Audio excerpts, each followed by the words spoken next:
महाराज आपण काय बोललोय हो आज मिंत्रावरनं? बूमरँग. हा बूमरँग. मराठीत घर असं बोला काय ते लाईटवर चालतं ते ना? हा स्लिंगशॉट. हा स्लिंगशॉट मागवलं आम्ही. कसलं लाईट वाला. डोळ्यात उत्सुकता बघा. सुट्टीचा दिवस आहे ना, मला बसू दिले स्वतः बसले आणि कुरिअर बॉयची वाट पाहतोय आम्ही. कुरिअरवाले काका काय म्हणले? लटके वाढीत आले आता याला. म्हणजे अजून आलेले नाहीत आणि ते उत्साह बघा.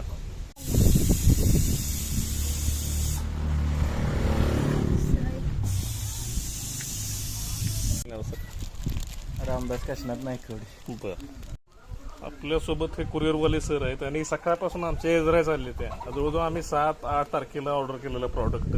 आणि खरं सांग, कुरिअरवाले जे काका असतात लहान मुलांसाठी सॅन्टाक्लॉज असतात.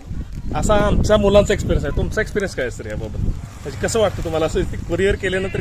काय एक्सपिरियन्स आहे तुमचा दिल्यानंतरचा?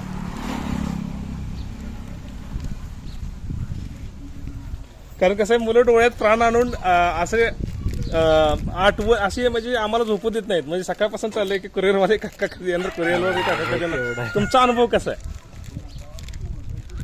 कसं आहे, वेळ होतो इकडे यायचं, पुरा रोड मारायचं, हे करायचं,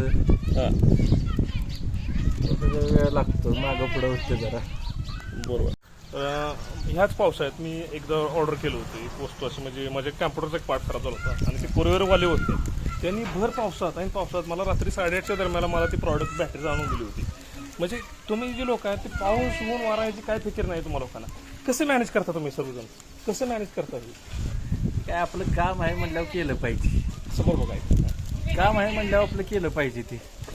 घरी गेल्यानंतर झोप लागते का नक्की? म्हणजे कसं काय हेच विचारचक्र चालू असतं, नाही प्रॉडक्ट पोहोचवायचं, हे नाही करायचं. घरी गेलं की रिलॅक्स एकदम झोपायचंच. बरोबर आहे. मग आयुष्य म्हणजे आमच्या युवरसाठी सांगा की तुमचं आयुष्य कसं आहे, की बाबा हे कुरिअर गायच्या शिवाय तुमचं आयुष्य काय आहे?